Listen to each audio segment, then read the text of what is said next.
আজই ডাউনলোড করুন আর এনজয় করুন আপনার পছন্দের শো। আপনাদের এতদিন ধরে চিনি তো, কথাটা বলতে আমার খারাপই লাগছে।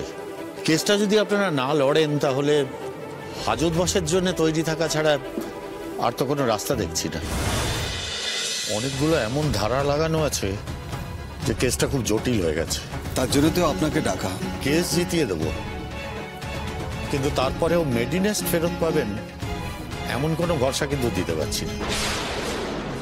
মানে কি বলছেন আপনি? যা দেখতে পাচ্ছি তাই তো বলছি। আসলে সত্যিটা জানিয়ে দেওয়াই তো আমাদের কাজ। আর কোনো কারণে কোনোভাবে কেসটা যদি হেরে যান তাহলে সবচেয়ে বড় বিপদ কিন্তু আপনার। কেসটা হারা যাবে না সেটা এখন বুঝতে পারছি। খুব সোজা কেস না এটা, অনেক ঝামেলা আছে আর বেশ কিছু খরচ খরচার ব্যাপারও আছে। হ্যাঁ হ্যাঁ ঠিক আছে, আপনি বলুন না, কেস লড়তে কত টাকা খরচ হতে পারে আপনি বলুন। হাই প্রোফাইল কেস, লাখ 20 ধরে চলুন। 20 লাখ? না না, তার বেশিও লাগতে পারে, আমি কনসেশন করেই বলছি। আপনি কি বলছেন উকিল বাবু? মাসিমা, আমি কম করেই বলেছি। আপনাদের সবাইকে এতদিন ধরে চিনি। 20 লাখ টাকা? দেখুন কি করবেন আপনারা, কিন্তু প্রত্যেকটা হিয়ারিং এর ডেটে ডেটে টাকা দিতে হবে। কালকেই কোর্টে উঠবে কেসটা। পুরোটা না পারুন, কিছুটা অন্তত জোগাড় করুন। এই কেসটা আসলে আপনাদের লড়তেই হবে। আপনাদের এতদিন ধরে চিনি তো, কথাটা বলতে আমার খারাপই লাগছে। কেসটা যদি আপনারা না লড়েন তাহলে হাজতবাসের জন্য তৈরি থাকা ছাড়া আর তো কোনো রাস্তা দেখছি না। অল্প কিছু টাকা হলে নয় ধার করে দিয়ে দেওয়া যায়, কিন্তু এতগুলো টাকা?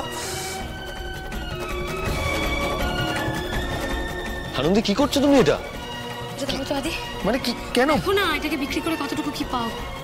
মানে তুমি কি বলছো আনন্দি? আমি তোমার গয়না বিক্রি করতে যাব? আদি চিরকাল স্ত্রীধন এইভাবে সংসারের কাজে এসেছে, আর এর মধ্যে তো কোনো লজ্জার কিছু নেই। বরং এই বিপদের সময় গয়না পরে থাকাটাই লজ্জার। না না আনন্দি, আমি একদম ঠিক বলেছে। আমি এরকম একটা বিপদের সময় কোন রকম কোনো সাহায্য করতে পারছি না, আমার খুব অসহায় লাগছে জানো তো। তারপরও এই বাড়িতে, এই সংসারে তোমরা আমাকে মেয়ের জায়গা দিলে। তনুশ্রী, কি বলছো তুমি এসব? তনুশ্রী, আমাদের মধ্যে কি ওই হিসেব নিকেশ এসব কষার সম্পর্ক? হ্যাঁ, আচ্ছা কোনো সম্পর্ক হিসেবের উপর ভিত্তি করে চলে? তুমি বলো। আচ্ছা ঠিক আছে, ধরে নিলাম আমরা তোমার বলা ওই হিসেবেই আমরা যদি এগোই, তাহলে তো বলতে হবে তনুশ্রী, তুমি এই সংসারকে এত দিয়েছো যে তোমাকে যদি আমাদের কিছু ফেরত দিতে হয় তাহলে এরকমই একটা বাড়ি না, আর 5টা বাড়ি বিক্রি করে শোধ দিতে হবে। আমি আবার কি দিলাম আনন্দি? ভালোবাসা।